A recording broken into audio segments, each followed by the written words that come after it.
Prezados radiovintes, boa noite a todos. É um prazer muito grande estar na companhia de vocês mais uma vez. Eu sou Graça Cipriano e estamos iniciando o programa Estudando a Mediunidade. Nós estamos transmitindo para todo o Brasil, ao vivo, diretamente dos estúdios de áudio e vídeo da Federação Espírita do Estado do Espírito Santo, pela web TV radioespírita.net.br e Rádio Espírita Chico Xavier de Teófilo Otoni, Minas Gerais. É um prazer muito grande estar na companhia de vocês mais essa terça-feira. E para você participar, acesse o nosso site e faça suas perguntas. Entre na sala do chat e participe. É muito importante a sua pergunta. Para iniciar o nosso programa, nós vamos fazer uma leitura preparatória dessa joia preciosa que é o livro Agenda Cristã, Psicografia de Chico Xavier, pelo Espírito André Luiz. A lição número 5 diz assim: medicamentos evangélicos. Ajude sempre, não tema, jamais desespere, aprenda incessantemente, pense muito, medite mais, fale pouco, retifique amando, trabalhe feliz, dirija equilibrado, obedeça contente, não se queixe, siga adiante, repare além, veja longe, discuta serenamente, faça luz, semeie paz, espalhe bênçãos, lute elevando, seja alegre, viva desassombrado, demonstre coragem, revele calma, respeite tudo, ore confiante, vigie benevolente, caminhe melhorando, sirva hoje, espere o amanhã. Com essa mensagem linda de André Luiz, nós vamos então dar início ao nosso programa da noite de hoje. Hoje o nosso programa vai ser de perguntas e respostas. Nós estivemos no dia 12 de fevereiro de 2012, em Marataízes, a convite do Quarto CRE, e numa casa espírita lá em Marataízes. E o seminário foi feito com o pessoal do DOM, da federação aqui do nosso estado, com Eliomar Borgo Cipriano e Jacira Branches, sobre o médium e a prática mediúnica. Então, hoje, nós vamos responder as perguntas que não foram respondidas naquele dia. Muitas perguntas foram feitas, respostas também foram dadas, mas algumas perguntas ficaram sem poder responder devido ao tempo. Então nós vamos aproveitar o nosso espaço aqui da noite de hoje para fazer algumas perguntas ao nosso companheiro Eliomar, que vai nos responder. Boa noite, Eliomar. Boa noite, Graça. A primeira pergunta é o seguinte, Eliomar: como conciliar a vida espiritual de uma vida material que nos exige cada vez mais, tendo em vista o capitalismo selvagem? Você poderia dizer para a gente como a gente conciliar esse tempo da vida material com a vida espiritual? Ok. Primeiramente, boa noite aos nossos telespectadores, né? Porque agora nós estamos sendo transmitidos não só com som, mas também com imagem. Dizer do nosso prazer de estarmos aqui. Vamos então à resposta, né, ou começar a conversar sobre isso. Isso. Né? Essa pessoa que fez essa pergunta, né, a gente percebe na pergunta que ela fez uma dificuldade que ela tem de conciliar a vida espiritual, que ela chamou de vida espiritual, com vida material. Isso. Que é uma dificuldade da maioria de nós. Com certeza. Né? Uhum. Porque, veja bem, a doutrina espírita ela é diferente de outras religiões. Por que, Eliomar, você acha que ela é diferente? Ela não tem sacerdócio organizado. Tá certo? Certo. Então, uma casa espírita, para funcionar, ela tem que funcionar com trabalho voluntariado. Verdade. Né? Uhum. Não tem um sacerdote, não tem um pastor, alguém que tenha remuneração, não tem uma estrutura administrativa que seja remunerada. Então, a estrutura, geralmente, de uma casa espírita, como é que ela é? Na base de voluntariado. Como é que você vai fazer isso se você precisa trabalhar e precisa ter seus compromissos de família? É verdade. Você só pode ceder para a casa espírita um tempo disponível que você tenha. Então, a primeira coisa, como conciliar uma coisa e outra, sempre lembrar aquilo que Emmanuel lembra através do Chico, né? Nós, espíritas, sejamos médiuns ou não, porque o cara aqui é de um médium fazendo a pergunta, mas qualquer espírito, sempre lembrar o seguinte, que nós temos que honrar os compromissos nossos que nós temos de profissão e família. É verdade. Né? Que não é fácil, né, Leonardo? Não é fácil, mas veja bem, a primeira coisa, ninguém há de pensar em movimento espírita em se manter às custas dos companheiros. Verdade. Não é? Então você vê que isso é princípio básico para nós. Qualquer pessoa no movimento espírita doa o tempo que puder doar, mas não pesa para as pessoas no sentido de ser sustentado pela casa espírita. Verdade. Tá certo? Então, por mais humilde que seja, a pessoa tem uma tarefa, ela tem uma profissão, ela tem uma função. Vamos dizer assim, a manutenção material da vida dela é feita por ela. Né? Então, ela não pesa para os demais, nesse sentido. Não há remuneração. Um presidente de uma casa espírita, toda a diretoria, todos aqueles que colaboram, são colaboradores. São voluntários, né? Voluntários. Aliás, Graça, é bom lembrar, já que a gente está falando sobre isso, apesar de derivar um pouquinho, mas aqui é um programa para a gente bater papo. Com certeza. Não é para responder só pão, queijo, é para trocar umas ideias também. Preciso lembrar o seguinte, que inclusive existem hoje orientações por conta disso, para que as casas espíritas, os dirigentes, principalmente o presidente, tenham o cuidado de atender a legislação também sobre essa questão. E os colaboradores assinarem termos, onde você sabe até melhor do que eu, você pode até abrir um espaçozinho. Explica isso aí para o pessoal. Agora a pessoa, é o termo de voluntariado, é uma lei, né, exigida pelo governo, então as pessoas assinam. Antigamente as pessoas faziam de 2 em 2 anos. Hoje em dia é necessário que você faça todo ano, esse novo termo é assinado todo ano. Todo trabalhador da casa, voluntário, ele é obrigado a assinar esse termo. Obrigado não, ele é conscientizado a assinar esse termo. Não, para dar segurança jurídica à casa. A casa não é que ele é obrigado, a casa precisa dessa segurança. Exatamente. Não é? Então, veja bem, a primeira coisa que então a gente vai começar a entender da pergunta da pessoa que fez essa questão, é assim, como que eu vou conciliar a minha vida, que ele chamou, né, de vida material com a vida espiritual? Ele quis dizer, a gente está entendendo o sentido. Claro. Como é que eu vou, ao mesmo tempo que eu vivo no mundo, na sociedade, eu preciso trabalhar, eu tenho profissão, tenho família para sustentar possivelmente, não sabemos, mas deve ser o caso, e eu quero colaborar numa casa espírita, como é que eu concilio isso? Né? É verdade. Essa é a pergunta. Então, lembrar aquilo que Emmanuel coloca, né? Que todos nós, espíritas, devemos atentar para isso. Nós temos que honrar os nossos compromissos profissionais e de família. Né? Primeiro lugar, né, Leomar? E ceder para o movimento, para a casa espírita, para o trabalho espiritual, o tempo que nós pudermos dispor sem prejudicar essas duas coisas. Verdade. Né? De nada adianta uma pessoa ficar, por exemplo, afora o compromisso profissional, ela fica dentro da casa espírita o máximo de tempo possível e não atende às exigências necessárias de família. Então ela atende de um lado e desatende do outro.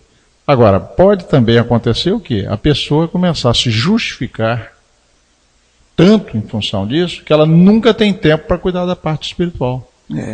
Não é? Verdade. Eu não tenho condição, porque a minha família me solicita muito. Não é fácil, a gente sabe que não é fácil. Mas a pessoa que quer trabalhar no bem, ela tem que saber que vai precisar de fazer um sacrifício. Aliás, o André Luiz tem uma mensagem dele que ele lembra claramente: nenhum de nós deve ter a ilusão quanto a isso. Ninguém pode praticar o bem sem sacrifício. É verdade. Se a pessoa quer conciliar essas duas coisas sem sacrifício, não vai conseguir. Tem que haver sacrifício. Né? Parece que eu estou me lembrando de Raul Teixeira também, né, Leomar? Parece que uma vez falou, você que leu uma mensagem dessa uma vez?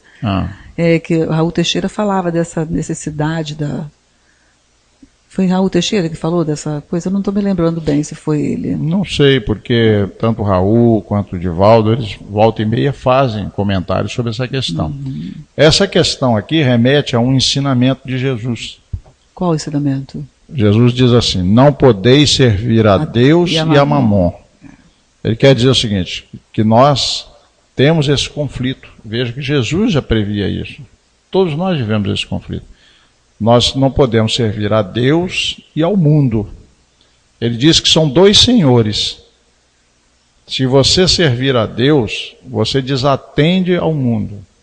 Se você atender ao mundo, você desatende a Deus. O que quer dizer isso? Quando uma pessoa quer atender muito ao mundo, ela se dedica à profissão, à família, não sobra tempo para fazer mais nada. Ela não tem tempo para fazer o espiritual. Uma pessoa que resolva atender o lado espiritual, terá que fazer algumas renúncias. Entendeu? Entendi. Então, às vezes, o médium, ele precisa trabalhar, ele tem um programa de trabalho, ele vai ser desafiado. Ele vai chegar um momento que ele vai ter que renunciar. Ou eu fico com o mundo, ou eu fico com Deus, né? Na forma como Jesus colocou. Você precisa atender suas necessidades. Você tem suas obrigações. Agora, chega um momento em que você precisa tomar certas decisões. Você poderia fazer uma carreira mais brilhante na área profissional e abre mão um tanto disso porque você prioriza a parte espiritual. Agora, isso é uma decisão de foro íntimo. Ninguém pode dizer você tem que fazer assim ou você tem que fazer assado. Isso é a pessoa que tem que analisar. Não é? Isso me faz pensar, Graça, por exemplo, o seguinte: por que médiuns que vêm com tarefa muito específica, como Chico, Divaldo, por exemplo, você citou Raul, eles não casam? Alguma razão tem, né, Leomar? Entendeu? Família, se né? eles casassem, eles teriam que cumprir os deveres de família em primeiro lugar, né? E teriam que provavelmente buscar mais recursos na área profissional para poder manter essa família. É verdade. Então, eles vêm numa situação em que, para dedicar esse tempo que eles dedicam à doutrina, eles não têm esses dois compromissos. Aliás, o compromisso de família. Mas o profissional todos eles têm. Todos. Chico tinha a profissão dele, humilde lá no Ministério da Agricultura, mas tinha. Tá certo? O Divaldo também era funcionário público. E Raul, sabemos, é professor. Quer dizer, o sustento deles não depende da doutrina. Na verdade. Tá certo? Agora, fico eu a pensar, né, Graça? Nós somos casados, né? Então a gente sabe como são os desafios de um casamento, filhos, as exigências dos filhos. Então imagina, por exemplo, o Chico tinha uma vida muito modesta, mas se ele fosse casado e os filhos começassem a exigir certas coisas, como é que ele ia fazer? Ele teria que se lançar um tanto mais ao trabalho profissional. Em contrapartida, um tanto menos na área espiritual. Isso me parece explicar por que esses missionários, né, que são poucos, muitas vezes eles vêm com essa característica. Ok. Né? Para poder dedicar mais à área espiritual. Mas o caso da pessoa que perguntou, a gente entende que é um caso como o nosso, comum. Alguém que vive na sociedade, tem obrigações de família, profissionais, e que está encontrando assim, uma dificuldade muito grande de conciliar as coisas. Né? É essa a pergunta. Nós não vamos ter resposta pronta, vamos só lembrar isso que Emmanuel coloca. Não descurar, quer dizer, não deixar de cumprir os deveres de família, nem de profissão, mas fazer um esforço para também atender a parte espiritual. Ok, acho que foi muito bem respondido, Eliomar. Obrigada. Ok. Vamos agora à próxima pergunta. Eliomar, dentre os requisitos para ser um bom médium, existe algum que se destaque? Olha, essa pergunta é interessante. Eu acho que para a gente responder essa pergunta, a gente poderia fazer o quê, então? Temos algum exemplo de bom médium para a gente se referenciar? Nós temos, né? Temos, não temos? Temos, claro. Qual é o exemplo de bom médium que vem logo na mente nossa quando a gente pensa? Chico Xavier. Chico Xavier. Não é verdade? É verdade. Então a gente começa, ele está perguntando aqui o quê? Quais os requisitos para ser um bom médium? Então vamos olhar para o Chico. Que se destaque. Vamos olhar para o Chico. O que destacou realmente assim na tarefa do Chico para que ele se tornasse um bom médium reconhecidamente? Todo o movimento espírita tem esse reconhecimento. Aí eu fico me lembrando, quando ele foi convocado para o trabalho, ele teve uma conversa com Emmanuel. Ah, é? Que conversa que ele teve? Emmanuel surge para ele, ele nem sabia quem era realmente aquela figura, e disse que havia um plano de trabalho, né, que ele proporia. Eles iriam trabalhar, tinha um plano de trabalho, mas que para isso existiriam 3 condições. Quais seriam, Leomar, as 3 condições? Eu vou afastar um pouquinho essa cadeira. 3 condições. Aí o Chico perguntou para ele, qual é a primeira? Aí Emmanuel respondeu, disciplina. E a segunda? Aí ele perguntou, e a segunda? Emmanuel respondeu, disciplina. Aí ele perguntou, e a terceira? Emmanuel disse, disciplina. Nossa. Então o que Emmanuel disse para ele? Que não há médium que faça um trabalho sério sem disciplina. Sem disciplina. Médium indisciplinado não vai a lugar nenhum. Aí a gente começa a pensar o seguinte, qualquer profissional indisciplinado vai a algum lugar? Ah, não. Uma empresa, quando tem um empregado muito indisciplinado, ela consegue realizar o que precisa através desse indivíduo? De jeito nenhum. Um empresário, ou sei lá, quem queira manter qualquer negócio, se é muito indisciplinado, vai a algum lugar? Não vai. Então o Emmanuel disse isso para o Chico.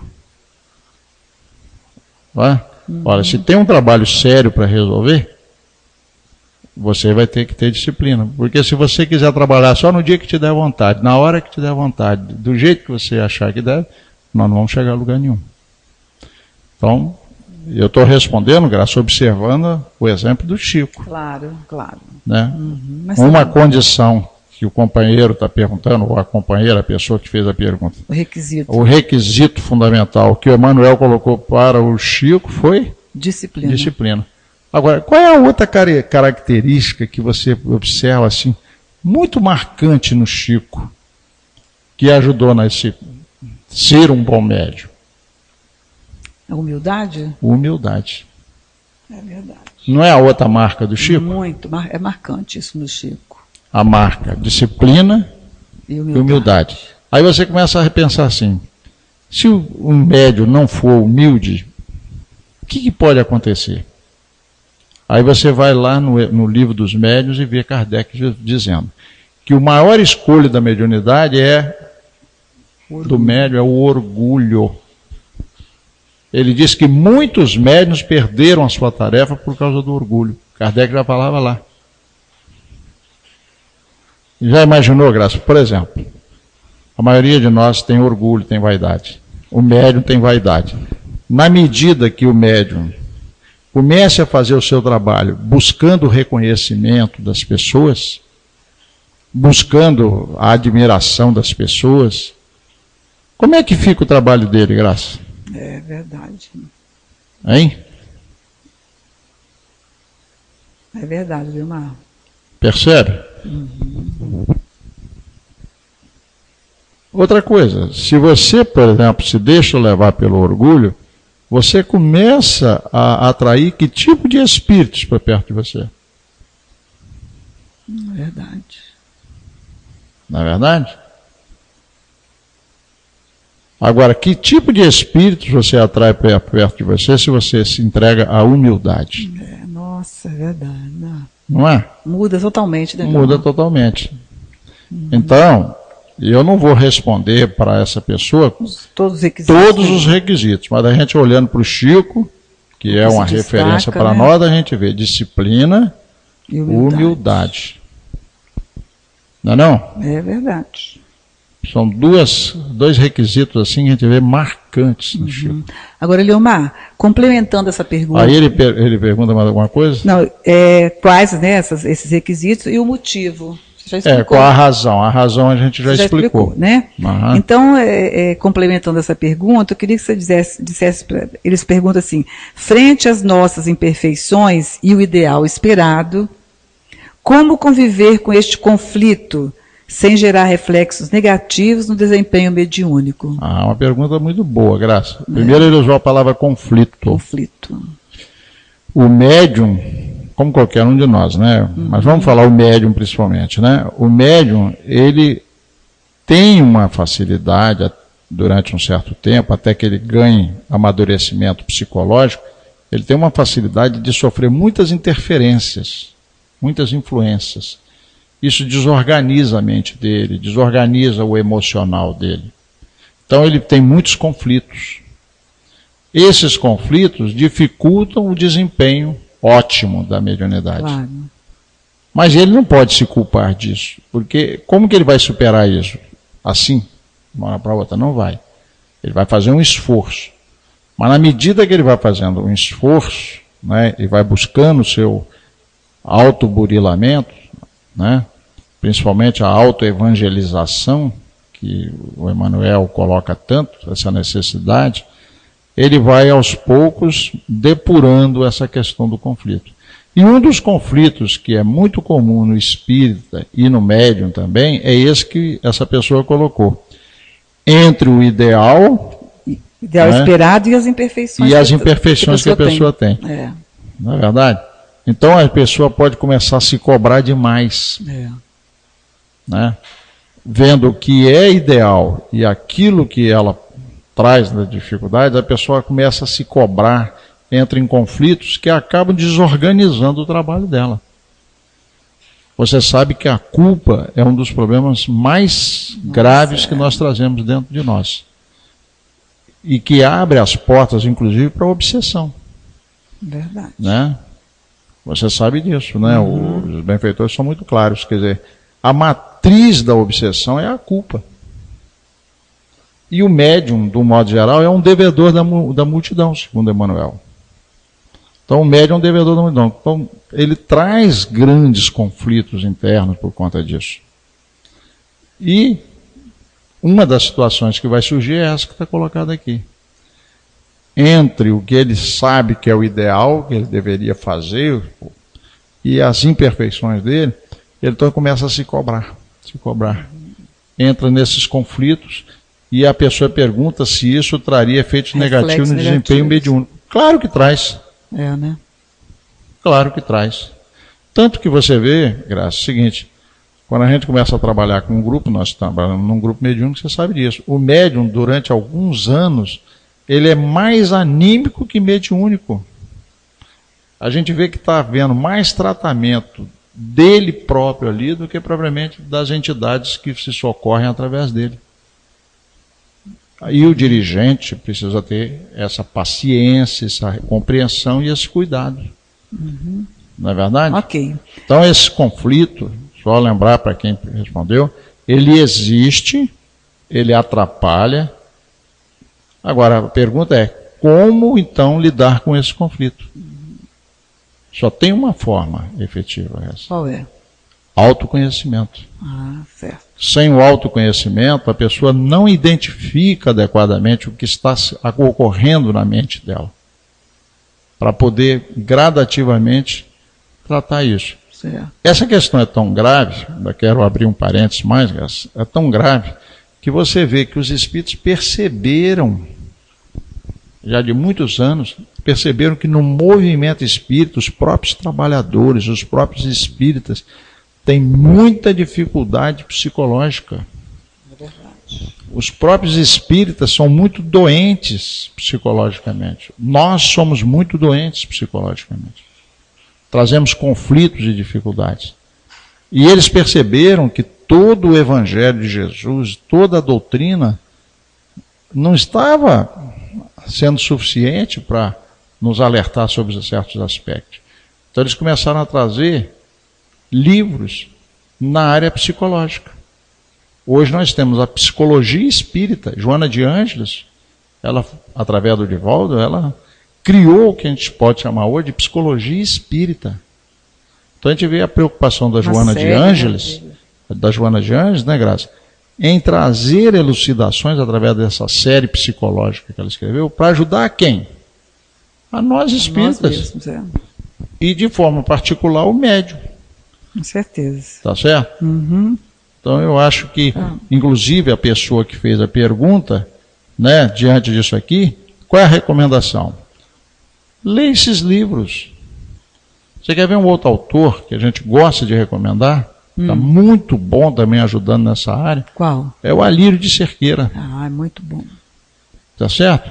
Então você tem hoje autores dentro da bibliografia espírita de excelente qualidade.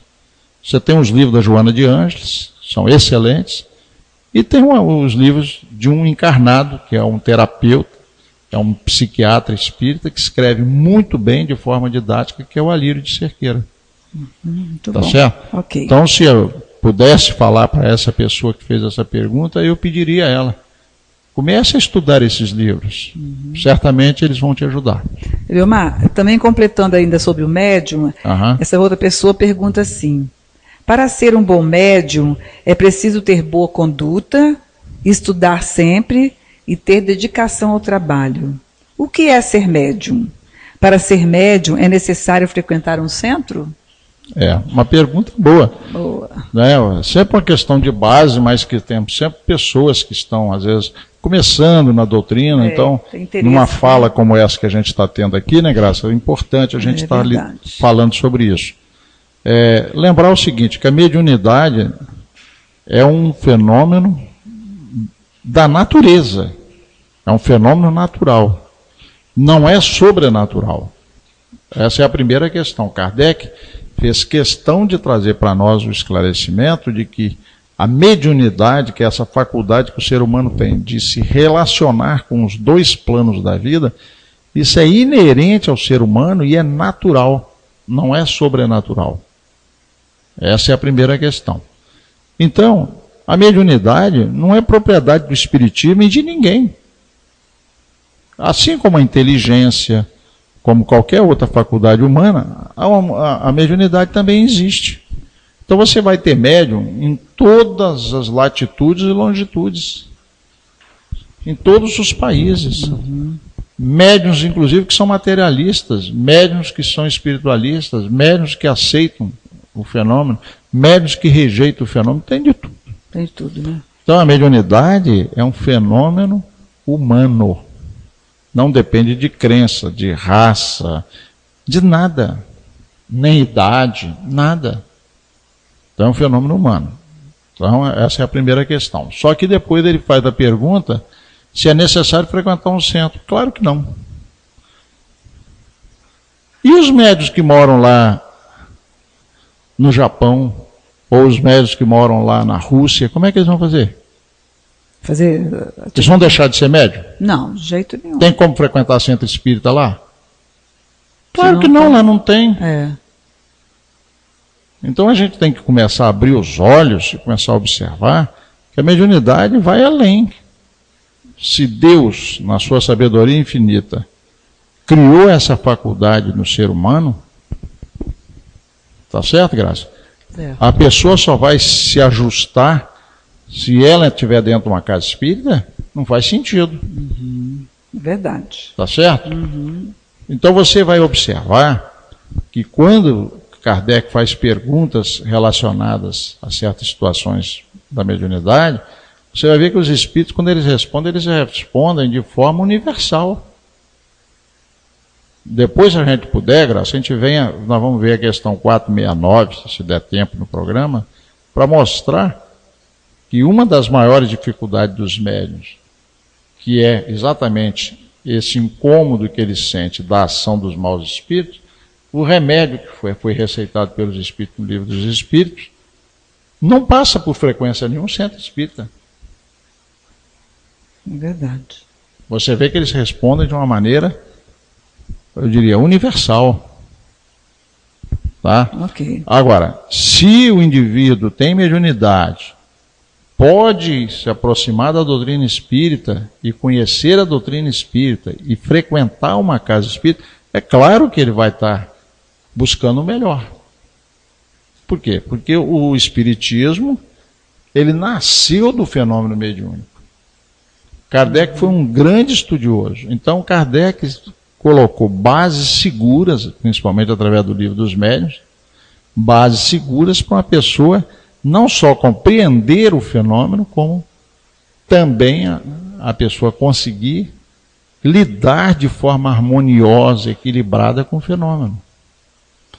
Então é claro que se a pessoa é médium e pode se aproximar de uma casa espírita para conhecer a doutrina espírita, para conhecer como funciona a mediunidade e daí buscar o seu equilíbrio, é claro que ela está buscando o ótimo.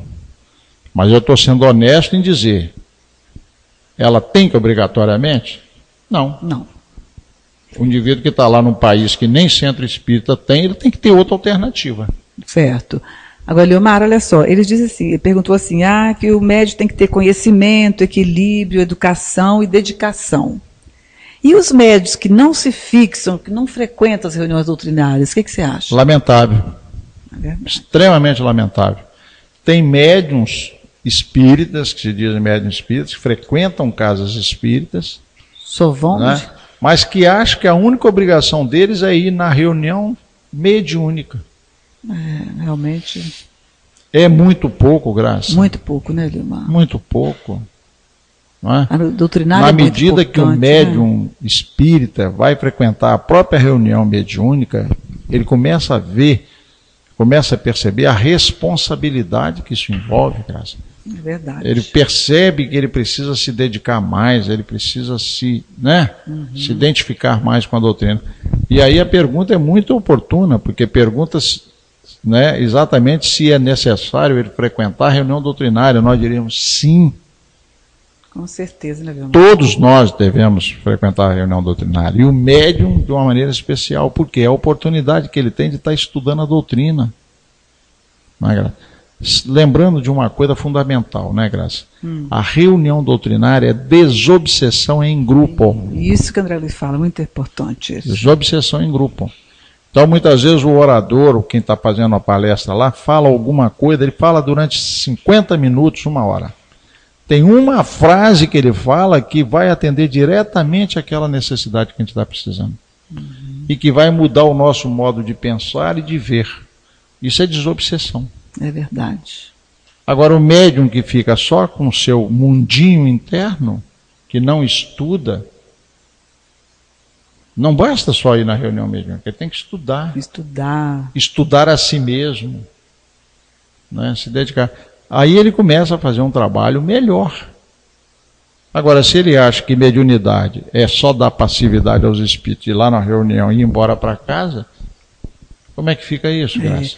E aí, ele uma outra pergunta que ele diz assim... Eu queria ainda abrir um parênteses, que eu gosto de insistir quando eu estou nessas coisas. Sabe? Então fala. Eu fico meio assim. Eu gosto sempre de lembrar o seguinte, médium que ainda está achando que para ele é suficiente trabalhar na reunião mediúnica, é só fazer um raciocínio simples. Qual? Quantas horas tem uma semana? São 24 horas vezes 7, 168 horas. Aí alguém diz assim, não, mas tem que descontar as horas de sono. Não.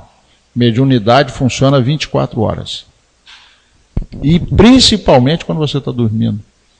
Porque muitos médios têm graves perturbações exatamente no sono. No sono.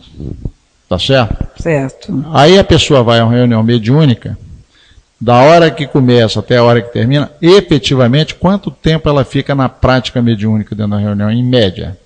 1 hora, 1 hora e meia. 1 hora. Né? Não, 1 hora. 1 hora. O que ela faz com as outras 167 horas da semana? Ela deixa de ser médium? Não. Ela continua, né?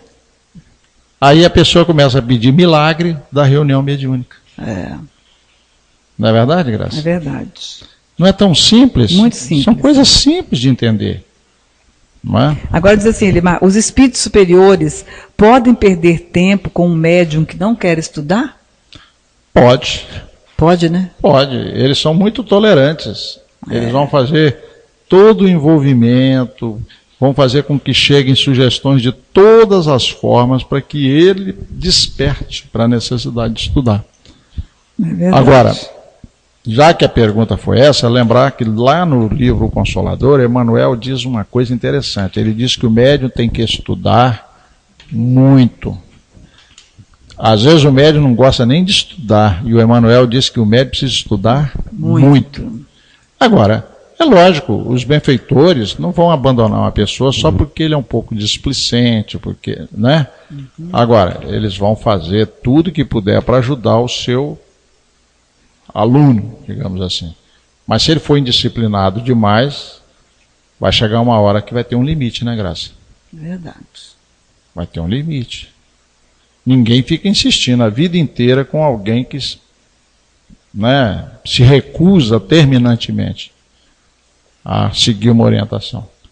Então, pode acontecer depois, no segundo momento, que eles realmente vão se afastando. Bom, já que é indisciplinado, não quer aceitar as sugestões. E olha que é impressionante, né, Graça? Às vezes o médium, ele é alertado diretamente na psicografia que ele faz.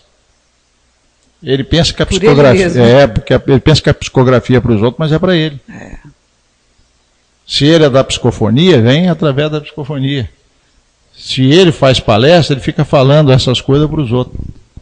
Então, na verdade, né, essa necessidade, os espíritos fazem com que ela nos chegue de diversas formas. Né? De diversas maneiras, através de outras pessoas, ele vai ouvir esses recados, as orientações. Então, eles não vão desistir assim facilmente. Tá? Mas tem um limite. Tá bom. A outra pergunta que eu gostaria de fazer para você é o seguinte: um médium que não tem equilíbrio emocional, ele deve participar da reunião mediúnica? Essa pergunta é muito especial. Por quê? Porque até então ainda existe uma crença no movimento, e no movimento espírita, viu, Gra? Não é só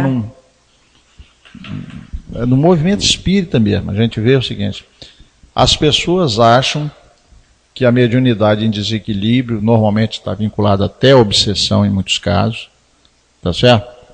Elas acham que o indivíduo começa a ter essas dificuldades, ele é médium e que deve ser levado para uma reunião mediúnica.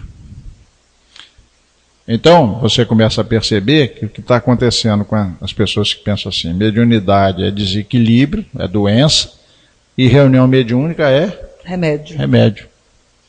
Isso é uma distorção. É verdade. Veja, não sou eu que estou falando. Todos os orientadores que vêm aí, os espíritos que têm orientado através de médiuns como Chico, Divaldo e outros, vêm alertando sobre essas questões. O movimento espírita já amadureceu um consenso que está dentro, inclusive, das orientações da FEB. A FEB tem uma apostila que a gente já falou em outros programas, vamos repetir, que é o programa 1 e 2, Estudo e Prática da Mediunidade. Ninguém deveria entrar numa reunião mediúnica sem primeiro passar por essa fase de estudo dessas obras. É claro que pode, né? Ninguém é obrigado, mas seria de muito bom alvitre que a pessoa fizesse isso. E lá você tem, nesse programa, você tem, Graça, um roteiro, tem um capítulo próprio que vai tratar exatamente dessas questões. Quais são as condições necessárias para o indivíduo frequentar uma reunião mediúnica? Você sabe quais são as principais? Não, fala para a gente, para os nossos Vou só assim, lembrar algumas. A primeira, estudar. Conhecer a doutrina. Como é que você vai se entregar uma tarefa na reunião mediúnica sem conhecimento da doutrina? Sem estudar. Como é que você estuda? Tem que ser de forma metódica. Segundo, não é? Olha como é que é interessante hoje, Graça. Eles dizem o seguinte: a segunda orientação que a FEB coloca é que o médium, para frequentar a reunião mediúnica, ele desempenhe tarefas na casa espírita, participe dos trabalhos da casa espírita. Tem alguma pergunta, alguma coisa, Graça? Você está olhando aí? Estou olhando aqui. Leomar, tem uma companheira aqui, Jéssica. Está dizendo que o casal é muito competente e atencioso, e o assunto é muito pertinente, já que iniciei nas reuniões mediúnicas há quase um ano, então ainda tenho inúmeras dúvidas. Obrigado pelos esclarecimentos. Obrigada, Jéssica, pela sua participação aqui conosco. A gente está assim, muito alegre pela sua participação, e qualquer dúvida você pode novamente acessar e fazer a sua pergunta. Tá bom, Jéssica? Ok, Jéssica, nós agradecemos a você e pediríamos, né? Se você puder, já que você tem dúvidas, coloque algumas coisas dessas dúvidas, fique à vontade, tá? Não tem que estar totalmente vinculado ao que nós acabamos de comentar. Nós estamos aqui tratando de questões gerais relacionadas à mediunidade. Fique à vontade, você já tem o caminho aí que é o chat, coloque para nós e nós vamos ter todo o prazer de conversar sobre isso. Vamos voltar aqui. Do médium. Então, ele está falando o quê, Graça? Que se a pessoa que tem que ter equilíbrio emocional para participar das reuniões mediúnicas. Sim, nós estávamos querendo chegar lá e lembrando então. Dessas orientações hoje, tá? Não vou falar todas, mas as principais. Algumas. O médium precisa estudar. Não pode entrar em reunião mediúnica, ou não deve, caso a espírita bem orientada, não deve fazer reunião mediúnica, levando para essa reunião médiuns que não passaram pela fase de estudo.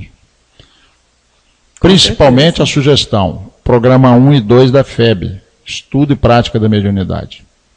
Tá? Segundo, participar de tarefas da casa. Isso é muito importante, né, Leomar? Viu, Graça? Nossa, muito Aquela história importante. do médium, que a única tarefa dele é ir na reunião mediúnica e vai para embora para casa. Não. Às vezes ele não sabe nem o nome dos integrantes da reunião, Graça. É verdade. Se você perguntar quem é o presidente da casa, é capaz dele não saber. Não sabe de nada. Quer dizer, ele não tem afinidade, tem afinidade com a casa. Os companheiros da com casa. Com os companheiros. Né? Outra coisa, a pessoa que leva alguém para uma reunião mediúnica sem atentar para essa orientação, sabe o que pode acontecer? O quê? Levar uma pessoa não só desajustada, como alguém que às vezes tem dificuldade de se harmonizar.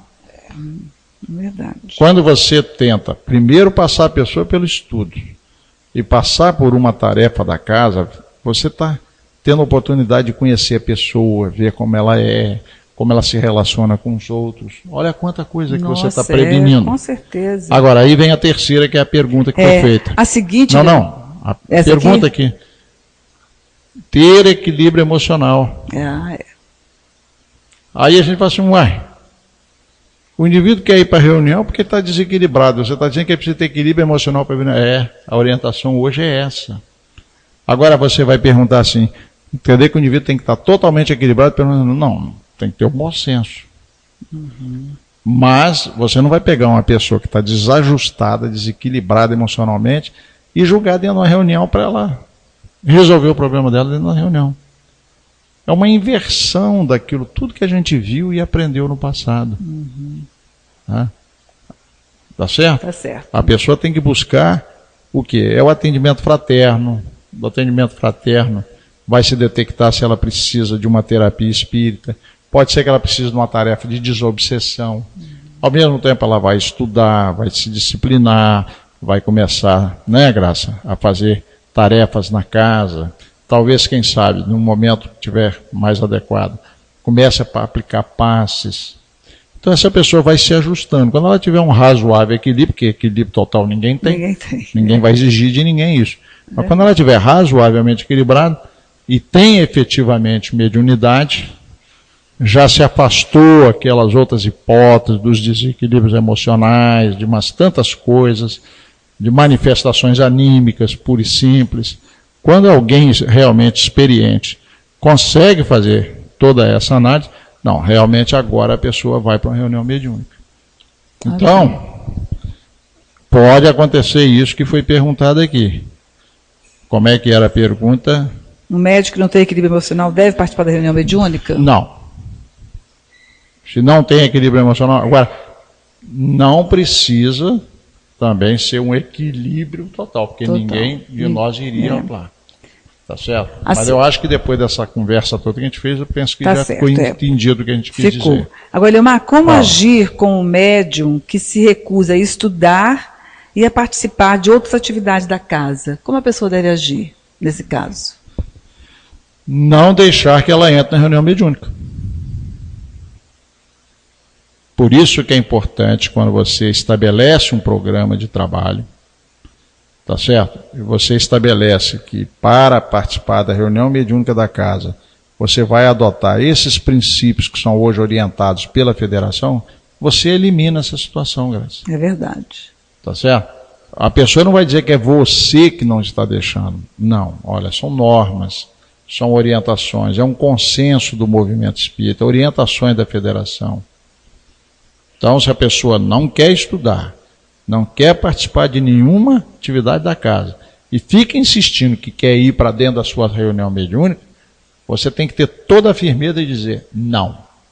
Certo. E você está sabendo o que está fazendo com segurança, porque você não está tirando isso da sua cabeça. Ok. Leomar, nós queremos registrar aqui no nosso chat a presença da nossa companheira Ediane Souza. Ela está sempre com a gente, ela né, Graça? Sempre é nossa companheira daqui da Rádio Espírita. Muito obrigada, Ediane, pela sua companhia. Muito bom estar com você. E quem sabe ela tem alguma pergunta para fazer para a gente, vamos ajudar aí, vamos. Nós estamos aí aguardando, quem sabe a Jéssica faz uma pergunta para a gente. Ediane, obrigada pela companhia de vocês. Com certeza. Muito obrigado. Leomar, a outra pergunta é assim, companheiro pergunta, o médium agitado, afobado, que fala muito, atrapalha os trabalhos da reunião? Sim. Claro, né, Leomar? Claro. Claro, para isso exige educação mediúnica. Exatamente, né? É verdade. Então, quando a pessoa faz aquele treinamento antes, Graça, essas questões são todas detectadas antes da pessoa entrar na reunião mediúnica. Por isso que ele tem que estudar. Estudar, fazer esse estudo que ele está falando, metódico, né? Que é esse programa 1 e 2 da FEB, Graça, eu estou dizendo assim, não quer dizer que é a única alternativa, não. Mas veja bem. Mas ajuda muito. Ajuda muito. Do mesmo, como é que você faz hoje a evangelização infantil numa casa espírita? Você tira da sua cabeça? Não, nós temos. Você tem material de apoio na FEB para isso? FEB, com certeza. Para que você vai inventar?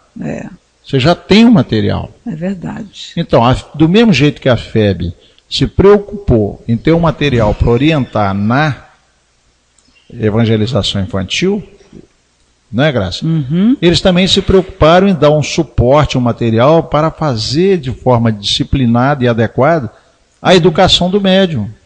Leomar? Então, veja bem, Graça, você ouviu a expressão educação do médium? Do médium, O médium precisa passar pela educação do médium antes de entrar na reunião. Se você faz isso, essas questões que foram colocadas aqui, elas são detectadas. Você não vai ter esse médico com essa indisciplina toda dentro da reunião. Ok. Leomar, deixa eu dar um esclarecimento aqui, por gentileza. Vamos lá. Nós estamos com a nossa companheira Marisa, de Santa Lúcia. Aham. Olá, Marisa, que bom você conosco. Estou ouvindo e amando os esclarecimentos. Gostaria de saber se as perguntas são feitas por aqui ou no e-mail. É por aí mesmo. Pode fazer aí mesmo, onde você está escrevendo aí, ó, desse jeitinho, pode fazer a sua pergunta. Deixa a gente está escrevendo, faz a sua pergunta aí. Isso. O Eliomar está aqui para responder vocês. Se Deus quiser, bom? E se a gente puder. Tem nada a agradecer, não. É um prazer ter você conosco, viu, Marisa? Pode fazer a sua pergunta. Eliomar, o médium que não consegue resolver os seus próprios problemas, conseguirá ajudar o próximo? Claro. É a pergunta que eles estão fazendo aqui. Claro. Então? Se a gente for esperar estar ótimo para começar a ajudar, quando é que nós vamos conseguir? Nunca, né, Leomar? O Chico tinha sua vida maravilhosa e toda resolvida? De jeito nenhum. Nenhum. Ele tinha vários problemas, Graças, inclusive de saúde. Teve gente que, inclusive, chegou a perguntar isso, mas se você toma remédio, tem tantas doenças, como é que você vai ajudar os outros? Tem gente que acha que o indivíduo, só porque ele é médium, né, que ele tem que ser um protegido de Deus e dos benfeitores, e ser um indivíduo que não tem problemas, um indivíduo que não tem distúrbio, um indivíduo que não tem doença. É uma visão totalmente distorcida. Uhum. Você sabe quantos medicamentos, quantos remédios, quantos comprimidos o Chico tomava por dia no final da vida dele? Bastante, eu sei. Você lembra daquele livro que nós lemos no nosso culto no lar, que o De Luca fala? Eu fiquei admirado. 22 comprimidos. Nossa por dia. Coitado do Chico. Não é? Era medicamento de todo tipo, e o Chico era muito disciplinado. Então alguém poderia perguntar assim, mas se um indivíduo está nessa situação, que não dá conta nem dele, como é que vai cuidar? Pois é, mas ele esquecia os problemas dele e ia cuidar do problema dos outros. É verdade. Tá certo? Uhum. Eliomar, então, aqui tem mais uma perguntinha dessa pessoa, que ela está perguntando, é a pessoa que veio pela primeira vez à Casa Espírita, por isso que ela formulou essas perguntas. Aham. Visando atrair adeptos, é correto a ampla divulgação dos fenômenos mediúnicos por parte do médium? De jeito nenhum. De jeito nenhum, né? De jeito nenhum. Primeiro, o médium, ele mesmo fazer propaganda dele, é altamente contraproducente, né, Graça? É verdade. Nós não estávamos falando quem era o exemplo de bom médio no início do programa? Quem é o exemplo de bom médio? Chico, né, Não é o Chico? É. O Chico vivia fazendo propaganda de si mesmo, falando das suas qualidades, falando dos fenômenos que ocorriam com ele, ou coisas tais. Ele não é a nossa referência aqui, não é o nosso modelo para a gente poder se espelhar? É verdade. Não é? Uhum. Então, abolir completamente essa ideia, Graça. É verdade. Não é? Vamos lá. Vamos lá, Ilomar. Agora a outra pergunta é o seguinte. Um médium muito instruído, mas que não abraça o trabalho, tem o mesmo desempenho? Olha, a pessoa está fazendo uma pergunta interessante. O médium tem muita instrução, mas não gosta de trabalhar. Não é? É verdade. O que ela pergunta aqui? Abraça o trabalho, ele tem o mesmo desempenho? Ele é instruído e tudo? O médium é muito instruído, mas que não abraça o trabalho, tem o mesmo desempenho? Claro que não. Os espíritos, quando falam que o médium tem que estudar muito, eles estão dizendo que é para fazer melhor aquilo que ele precisa fazer, Graça. Ok, Leomar. Tá certo? Então, o estudo, ele não supre toda a necessidade do indivíduo. O estudo permite que você faça aquilo que você já faz melhor. Ok. Leomar, tem aqui uma Thelma de Araraquara, de São Paulo, né? Ela está pedindo para você falar um pouco sobre o médio de sustentação, a necessidade deles. Porque o médio de sustentação se acha sem importância. Ah, tá. É interessante. Ela está se referindo a uma questão importante. Na reunião de desobsessão, né, é a Thelma, né? Thelma, boa noite, um prazer estar aqui falando com você. Então, veja bem, na reunião de sustentação, na reunião mediúnica, por exemplo, para desobsessão, nós temos aqueles médiuns de sustentação. Qual é a importância deles? Fundamental. Por quê? Porque essa reunião, ela precisa de muita força magnética, ela precisa de muitas energias magnéticas. É um trabalho onde os espíritos precisam ser contidos nas suas manifestações. Espíritos precisam receber socorro espiritual através dessas energias. Então, o médium de sustentação, ele exerce pela sua vibração, pela sua participação, uma importância fundamental. Até porque ele vai ajudar também o médium da psicofonia. Toda vez que um médium da psicofonia ou um outro participante da reunião se sentir um tanto debilitado, porque às vezes você tem certas manifestações que sugam a energia do médium, deixa o médium muito desgastado, a gente sabe disso. Então entra o médium da sustentação e vai lá e aplica o passe no médium nessa circunstância. Então, não sei se vou atender, mas a pergunta que ela fez é, o médium de sustentação, ele com certeza ele tem uma importância muito grande fundamental dentro da reunião. Qualquer pessoa que está dentro da reunião, vibrando pelo melhor da reunião, está ajudando. Porque ali, uma reunião mediúnica, você veja bem, se você tiver um pensamento distorcido dentro da reunião, você pode atrapalhar comunicações. Com certeza.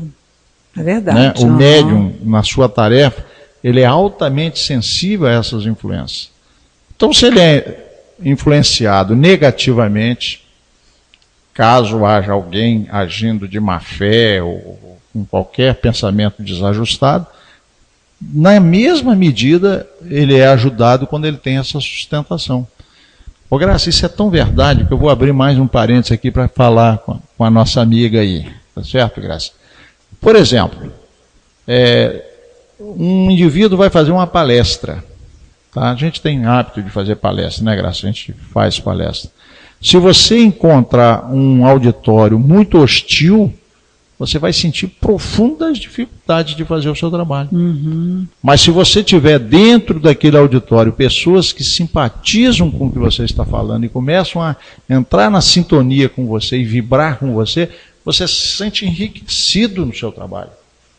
Eliomar, olha que interessante, eu estou com medo de apagar o chat aqui. Uhum. Nós estamos aqui com a Jéssica e ela está agradecendo pela sua resposta. A Jéssica é a nora da Marisa, esposa do Fred. Minha mãe, é a Jéssica. Desculpa a ausência de Acenda. A minha maior dificuldade é distinguir o meu pensamento, a sensação do pensamento e a sensação do pensamento do espírito. Então, diversas vezes ela fica receosa em dar a comunicação. Como devo proceder? É melhor dar a passividade ou esperar ter a certeza? Que legal. Jéssica, ela está participando da reunião mediúnica lá na Casa Espírita. Então, diversas vezes fico receosa em dar a comunicação. Como devo proceder? Olha, Jéssica, bom te ver aí. Você está me vendo, eu não estou mais bom falar com você. A sua pergunta é muito oportuna. Primeiro, são duas coisas que o médium tem. São duas dificuldades que a maioria dos médiums tem. Medo e dúvida. O médium tem medo dos espíritos. É interessante, né, Graça? A gente vê muito médium com esse medo. O médium tem medo dos espíritos, o médium tem medo da comunicação, né? Ele tem medo do transe. Então ele tem que ir gradativamente superando esse medo. Outra coisa que o médium tem é dúvida, que é isso que ela colocou aí, que você colocou, entendeu, Jéssica? Será que isso é meu ou é do espírito? Isso é meu ou do espírito? É o problema crítico de animismo e mediunidade. Nós pediríamos a você que estude com carinho. No livro dos médiuns tem um capítulo específico sobre essas questões de animismo e mediunidade, embora na época Kardec não falasse em animismo. Mas é um capítulo que fala assim, da influência do médium nas comunicações. Estude isso aí. Você vai ver que vai ajudar bastante. Se for o caso, nós já temos até programas que nós já fizemos falando exatamente do animismo. Lembra, Graça? Lembro, então, só acessar, né, Leomar? A gente poderia, né, ver como você, né, conseguir trabalhar com esses programas, acessar esses arquivos sobre essas questões. Mas, basicamente, eu diria, pega esse livro. Agora, a sua pergunta, é melhor dar passividade ou esperar ter certeza? Dê a passividade. Se você for esperar ter certeza, quando é que isso vai acontecer? É verdade. E a própria experiência de dar a passividade é que vai criando condições para você superar isso. Mas e se acontecer de você dar a passividade e acontecer o fenômeno anímico? Não tem problema nenhum. Entendeu, Jéssica? Tem não. Não tem problema nenhum. O médium, ele não consegue, principalmente no início, superar essas dificuldades facilmente. Ele vai superando na medida que ele vai se entregando à tarefa. Só para deixar mais claro para você, Divaldo diz assim, que no início e durante um certo tempo da mediunidade, o fenômeno que ocorre com o médium é 80% animismo, só 20% de mediunidade. Olha só. Entendeu, Graça? Para ele chegar a superar isso e inverter, vamos supor que ele chegue a um ponto que ele seja 80% mediunidade e 20% animismo, só médios como Chico, como Divaldo é que chegam nessa condição. Entendeu, Graça? Então é só lembrar, nunca vai deixar de haver o animismo. Por quê? Porque o cérebro é do médium, a mente é do médium, o corpo é do médium. Então sempre haverá a manifestação anímica, a participação do médium. O que o médium pode fazer é ir gradativamente ganhando condições para que a entidade, ao se manifestar, tenha mais autonomia. E isso só tem um jeito de fazer, com exercício. Leomar. Se o médium ficar esperando ter certeza para fazer, não vai acontecer. Leomar, o Fred está ali com a gente também. Boa noite, Fred. Obrigado pela Fred. Sua presença. Bacana, hein? Legal. Ele está dizendo que está lá ao lado da Jéssica, ele está perguntando, mesmo sendo animismo e bom, é bom o médium falar, pois sendo animismo tratará um problema dele. Certo? É isso mesmo. Isso mesmo, né, Leomar? Ó, bateu em cima, viu, Fred? Boa noite, Fred, para você. É exatamente isso. Veja bem, o médium, quando ele faz o transe, ele pode trazer conteúdos do seu próprio espírito, daquilo que está dentro do seu inconsciente, ou pode trazer conteúdo dos espíritos desencarnados. Se ele faz esse transe, tá certo? Libera essas cargas energéticas, traz à tona essas situações. Não importa se são dele ou se são de um espírito. De qualquer maneira, ele está fazendo uma drenagem, uma limpeza disso. Então, esse processo, às vezes, é necessário para que vá sendo drenado gradativamente o problema, para que o médium chegue ao ponto ótimo. Então, é sempre oportuno esse trabalho. Se feito numa reunião séria, com todos os cuidados, com dirigentes experientes, esse trabalho não há que temer. Normalmente, o médium vai precisar passar pela liberação dessas cargas energéticas, às vezes um tanto dificultosas, pelo passado espiritual que todos nós temos, de dificuldades. Ele vai drenando isso, vai superando, para chegar no ponto ótimo da mediunidade. É o cascalho, né, Leomar, que tem que ser... Nós temos um companheiro na nossa reunião, você lembrou bem, nós temos um companheiro que tem essa dificuldade, viu, Jéssica? Isso aí não é coisa sua, não. Nós temos um companheiro que ele, quando começa a sentir uma influência, ele começa assim, será que isso é meu? Será que não é da minha cabeça? E fica nessa dificuldade. Então nós temos dito para ele sempre isso, olha, libera. Se é seu, se não é seu, deixa que a gente depois analisa. Libera essa situação. Isso você entrega para o esclarecedor, para quem vai fazer o diálogo. Pessoa que vai resolver isso. Se no final ficar constatado, e nem sempre é possível chegar a essa conclusão, mas se ficar constatado que isso é conteúdo da mente do próprio médico, qual é o problema? Nenhum. Então nós temos que perder esse medo. É verdade. Primeiro, conscientizar de que animismo sempre vai existir, porque não tem como o fenômeno ser 100% mediúnico. Não existe, né, Gilmar? Não, por quê? Porque tem a participação do médium. Com certeza. Então, é ele que cede a energia, é ele que cede o corpo, é ele que cede o cérebro, é ele que cede a mente dele. Então sempre vai ter. E ele é um intérprete. Então não tem jeito. Sempre haverá animismo. Tá? Leomar, sempre haverá animismo. Então, a primeira coisa, não ter medo disso. Tá certo? Na medida que a gente tem consciência que o animismo sempre vai existir, acaba essa dificuldade. Tá? Então, primeiro, ter certeza, o fenômeno sempre vai ter um componente mediúnico. O máximo que o médium vai fazer é diminuir a carga de animismo. Como? Com o tempo, com a dedicação, com a melhoria íntima, com tudo isso. Vamos lá, Graça. O que tem aí mais? A próxima pergunta aqui, tem a nossa companheira aqui, lá de... Não estou conseguindo... Aqui. A Graça agradeceu, viu? Ela agradeceu, disse que está tudo ok. Mas ela assim, Liliana é a nossa outra companheira que está aqui conosco. Obrigada, Liliana. Uma boa noite para você. Ela está perguntando como diferenciar um bom e um mau médium. Eu diria que é aplicando um ensinamento de Jesus também. Como é que Jesus fala? Conhece-se a árvore pelos frutos. Analisa os frutos e você vai ver se é uma árvore boa ou má. É isso que é a solução. Não adianta você se fiar pelo que o médium diz, pelo que ele aparenta. Analise pelos frutos. Os frutos são bons? A árvore é boa. Esse é o critério. Ok. Então vamos para outra pergunta aqui, que nós já estamos chegando ao final do programa, né, Leomar? Vamos lá.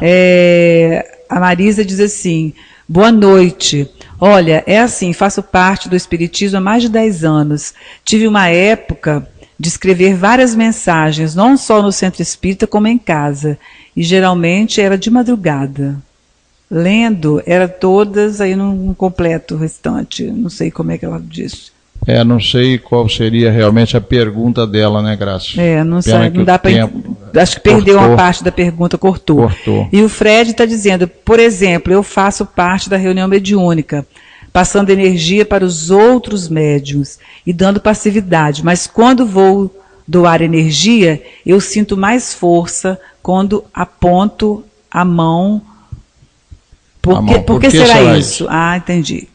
Veja bem, na verdade, Fred, para passar energia para outra pessoa, nós não precisamos de nenhum gesto. Basta a vontade, porque a energia, segundo Kardec, ela é transmitida pela vontade. Pega lá o livro A Gênese, você vai ver Kardec falando claramente isso, né? De que forma nós liberamos essa energia? Pela vontade. Então, pela vontade, nós podemos liberar essa energia sem fazer nenhum gesto. Agora, por que às vezes fazendo um gesto a gente libera mais? Porque é um condicionamento nosso. É verdade. Não é? Vamos supor, nós estamos aqui, podemos fazer uma exemplificação. Vamos supor que eu quero passar energia para você, Graça.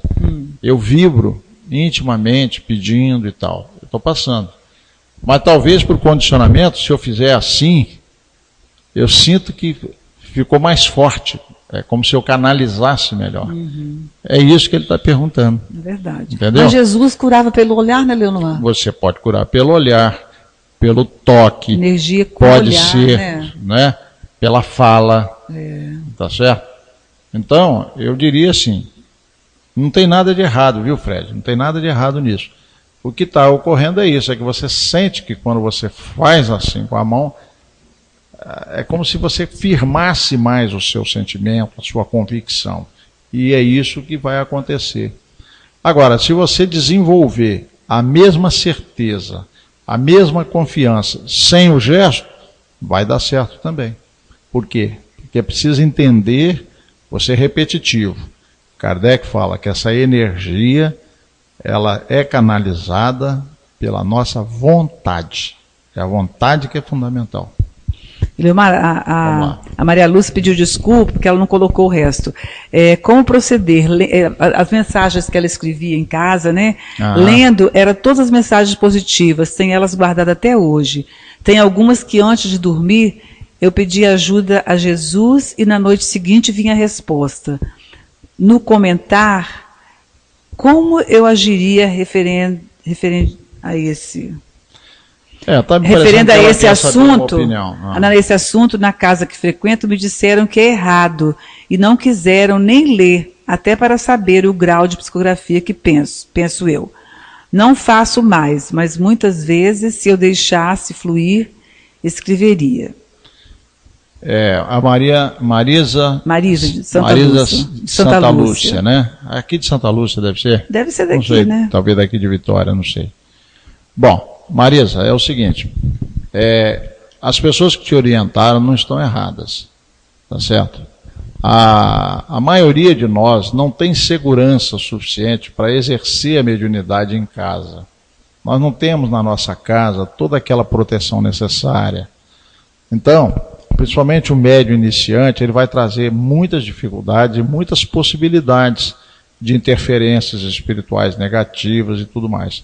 Por isso aqui se recomenda que essa mediunidade seja exercida na casa espírita, sob uma supervisão, sob uma ajuda efetiva.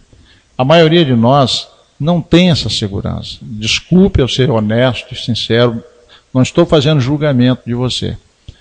Mas veja bem, quem são os médiuns que conseguem fazer psicografia e trabalhar em casa com segurança efetivamente? São aqueles médiuns que já construíram todo um cabedal muito grande de trabalho. Por exemplo, Chico consegue, Divaldo consegue, Ivone Pereira também, e alguns médiuns conseguem. Mas por quê? Porque tem um lastro de trabalho já tão bem sedimentado que dá essa segurança a eles. Mas a maioria de nós não tem essa possibilidade. Então, o ideal é que essa mediunidade fosse exercida dentro da casa espírita, numa reunião mediúnica séria, com todas aquelas providências que Kardec recomenda, porque não é qualquer reunião mediúnica que tem proteção espiritual efetiva. A primeira condição para ter é que ela precisa ser uma reunião séria, tem uma série de pré-requisitos. Então são esses cuidados que precisamos ter para que a mediunidade seja exercida com segurança. Na nossa reunião, por exemplo, nós temos uma companheira que psicografa. Ela só psicografa dentro dessa reunião. Ainda que ela sinta impulsos de fazer isso na casa dela, ela não faz. Porque ela sabe que ela precisa da segurança de uma reunião.